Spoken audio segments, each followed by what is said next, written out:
الحمد لله رب العالمين والصلاة والسلام على سيد الأنبياء والمرسلين سيدنا محمد وآله وصحبه أجمعين.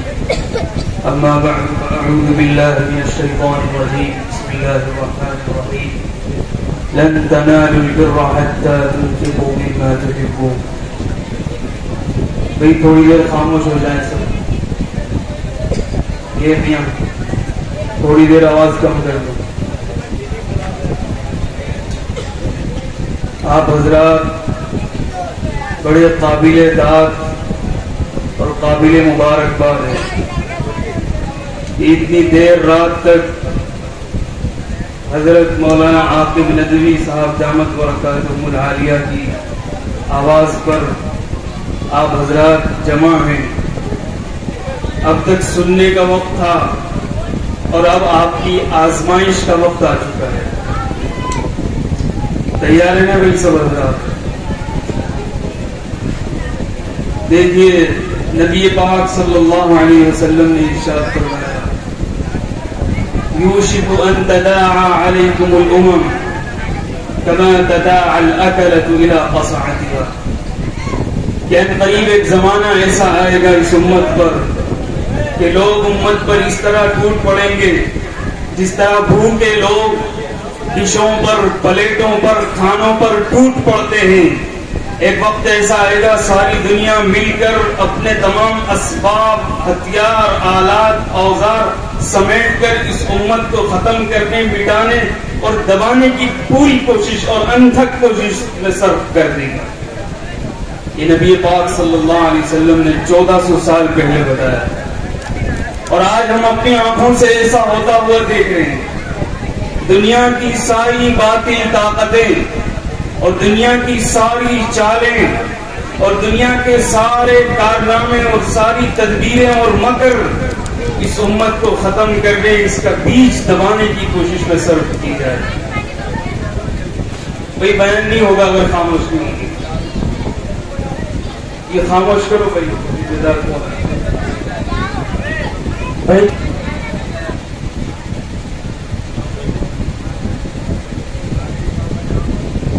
بھائی حضرت بیان کر رہے ہیں یہ کوئی مذاق و تفریح نہیں ہے, یہ کوئی دنیاوی محفل نہیں ہے. بس ایک حدیث سنا کر بات ختم کرتا ہوں. جو میں حدیث پاک صلی اللہ علیہ وسلم نے ارشاد فرمایا کہ ایک وقت ایسا آئے گا کہ ساری باطل طاقتیں تمہیں مٹانے کی کوشش کرے گی. صحابہ نے سوال فرمایا اللہ کے رسول کیا ہم اس زمانے میں تھوڑے سے ہوں گے؟ او من قلۃ یومئذ؟ فرمایا نہیں بل انتم یومئذ کثیرون. اس دن تمہاری تعداد بہت ہوگی. تم کروڑوں میں اربوں میں اربوں میں تمہاری تعداد ہوگی. ولکنکم غثاء کغثاء السیل. لیکن تمہارا کوئی رعب نہیں ہوگا, دبدبہ نہیں ہوگا.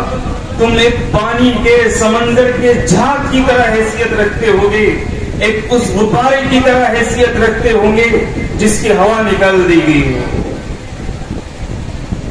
صحابہ نے دریافت فرمایا آخر وجہ کیا ہوگی؟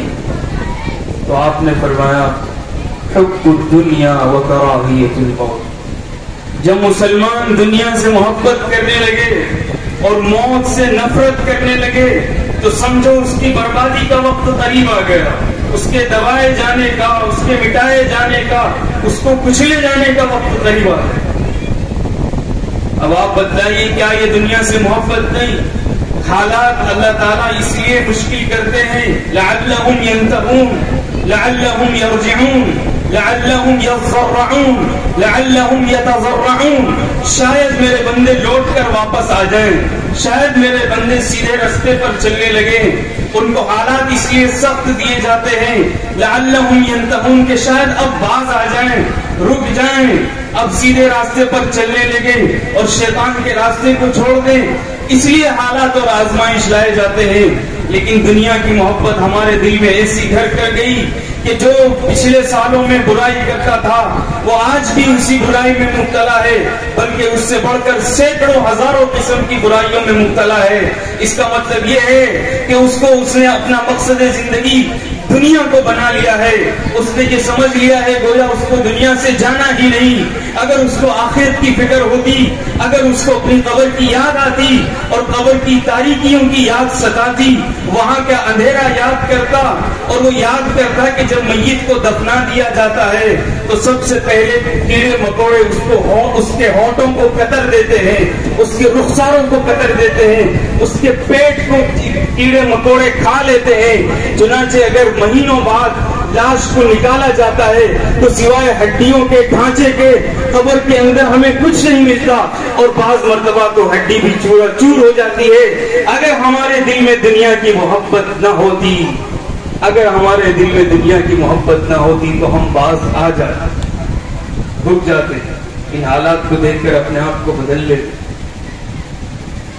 سب سے پہلی جو ضرورت ہے وہ اس بات کی ہے کہ ہم میں سے ہر ایک اس بات کا وعدہ کرے کہ آج سے انشاءاللہ اپنے آپ کو بدلنے کی کوشش کریں. کریں کہ بھائی انشاءاللہ ہاتھ اٹھا کے وعدہ کرو زور سے انشاءاللہ. جب وعدہ کریں گے اللہ آسان کر دے گا. بہت ہوگی گناہ کی زندگی, کچھ نہیں پتا, موت کی خبر نہیں, پل کی خبر نہیں. آدمی اب سویا اور صبح میں ہو سکتا ہے کہ وہ مردہ پایا جائے, اس کے گھر کے دروازے اور تالے توڑ کر اس کی لاش اور میت کو نکالا جائے.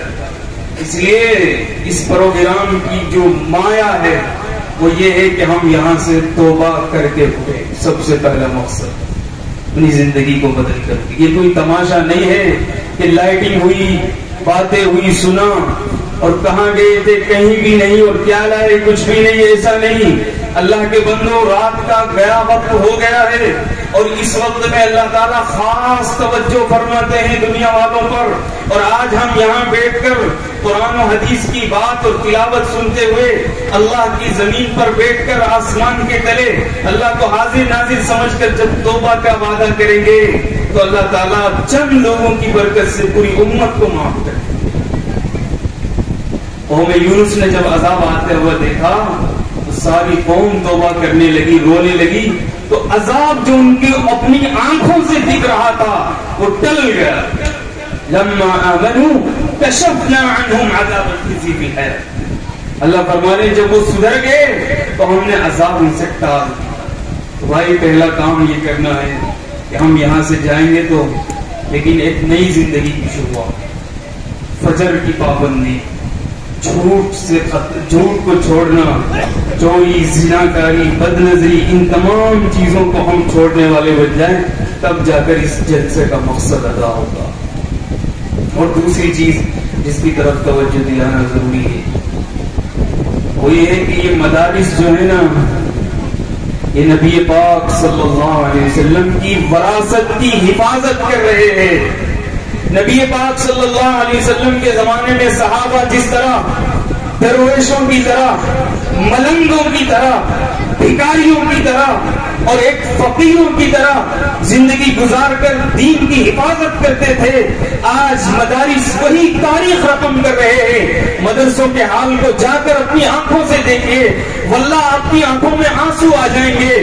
بیٹھنے کے لیے پھٹا ہوا ٹاٹ ہے اور سردی میں ٹھٹرتا ہوا پانی ہے, اور رہنے کے لیے کوئی خاص انتظام نہیں ہے. لیکن ایک ننھا منا معصوم بچہ, اس کی زبان پر قال اللہ اور قال رسول کے کلمات جاری ہیں. اس نے اپنے آبا و اجداد سے وعدہ کیا ہے, اس نے اپنے نبی سے وفا کا وعدہ کیا ہے کہ اللہ کے نبی اور اے میرے پالنے والے خالق و مالک, میں آپ کے کتاب کے علم کے حاصل کرنے کے لیے اپنا آرام, عیش و عشرت سب کچھ قربان کر دوں گا, لیکن نبی کی وراثت کو برباد ہوتے ہوئے نہیں دیکھوں گا.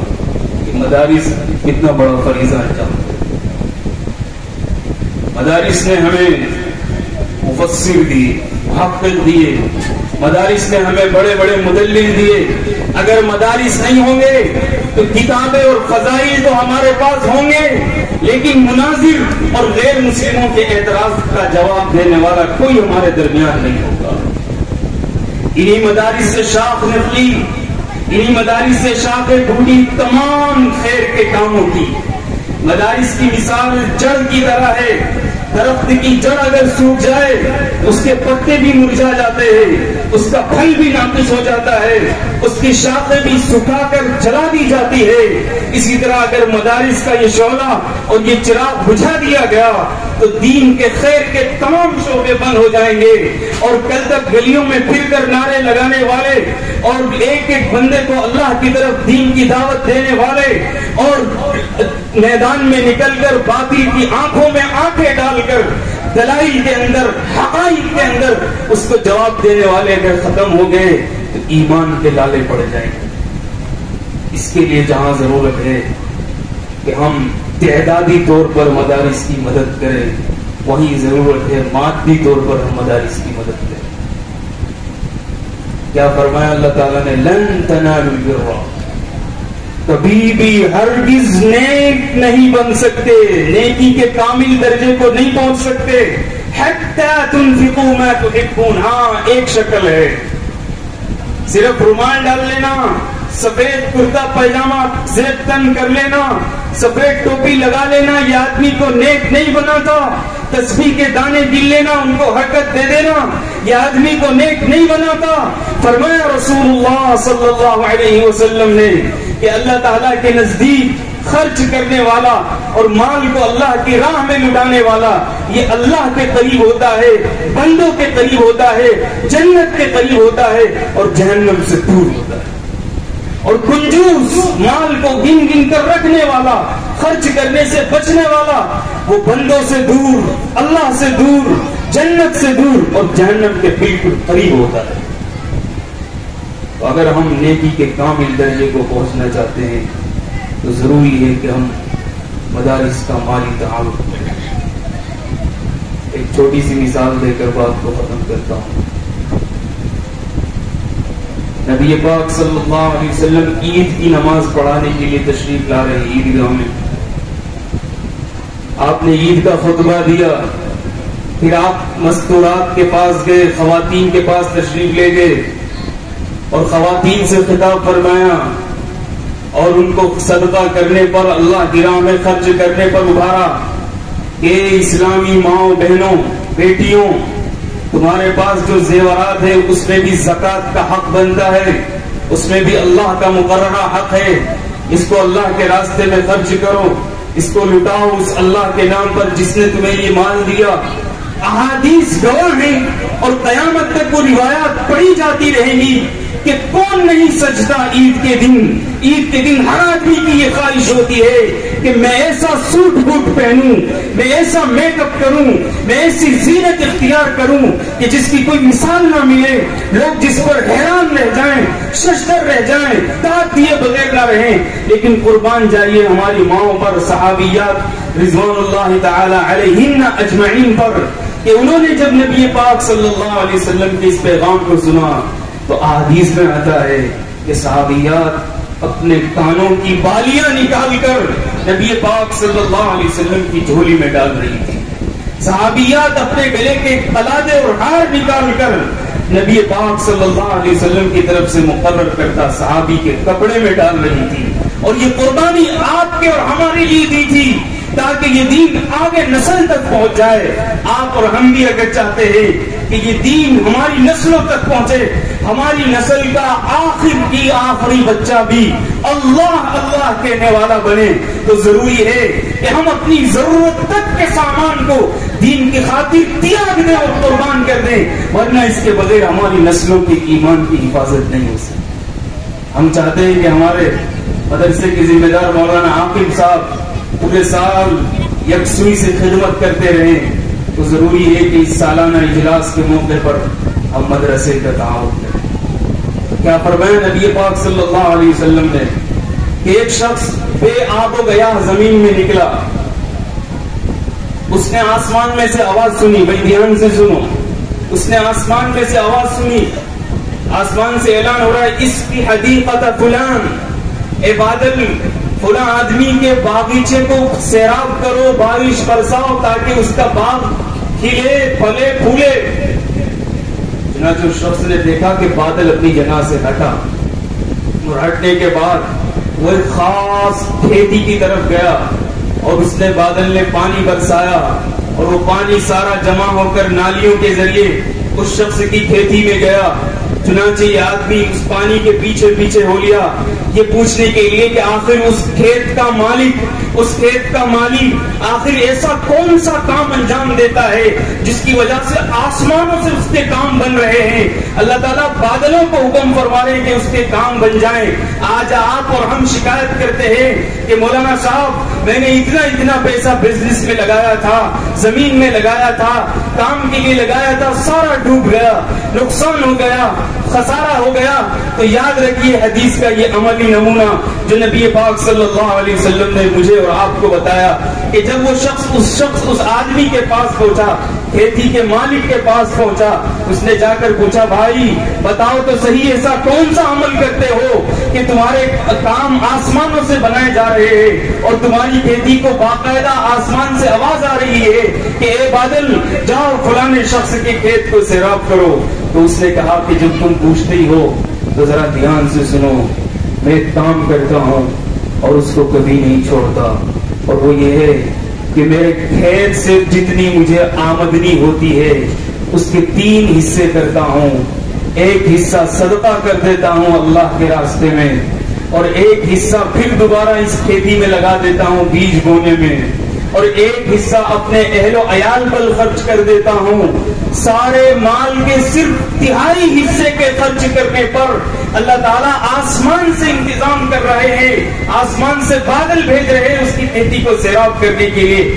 آج اگر ہم 10-5 ہزار روپے اللہ کے دین کے خاطر خرچ کر دیں گے تو اللہ تعالیٰ ہمارے کتنے بگڑے کام آسان کر دیں گے, اور کتنے راستے کھل جائیں گے, کتنی بیماریاں ٹل جائیں گی, اور کتنی زندگی آسان ہو جائے گی. آپ کے لیے اور ہمارے لیے اس کا اندازہ لگانا مشکل. اس لیے بھائی بہت ہو گئی بات, اب قربانی کا وقت ہے, آزمائش کا وقت ہے. آپ نے سنا نا کعبۃ اللہ میں نماز پڑھنا, ایک نماز کتنی نماز کا ثواب رکھتا ہے؟ 1,00,000 نماز کے برابر. جس نے حرم مکی میں ایک نماز پڑھی تو اس کو 1,00,000 نمازوں کے برابر ثواب ملتا ہے. تو کون اللہ کا بندہ ایسا ہے جو 1,00,000 کا نذرانہ مدرسے کی خاطر قربانی کے لیے پیش کرے؟ کھڑا ہو جائے وہ مرد مجاہد. ضروری نہیں ابھی پیش کرے, نام لکھوا دے, جب اس کو موقع ہو جب دے دے. اب پتا چلے گا آپ نے سنا کس لیے, کانوں کے مزے کرنے کے لیے یا عمل کرنے کے لیے. قربانی کا جذبہ کتنا ہے شہید نگر والوں. ابھی پتا چل جائے ہمارا بچہ ICU میں ہے, شادی کا مسئلہ ہے, لاکھوں کروڑ روپے خرچ کرنے کے لیے ہم سوچیں گے نہیں, چاہے ہمیں اس کے لیے قرض کرنا پڑے. تو بھائی یہ تو یہی رکھی رہ جائیں گی چیزیں, اور جو نسلیں ہمارا کلمہ پڑھنے والی بنے گی, اللہ کا کلام پڑھنے والی بنے گی, مرنے کے بعد بھی اس کا ثواب ملتا رہے. ذمہ دار اللہ کھڑے ہو جائیے, نام لکھیے اور نمبر لکھیے.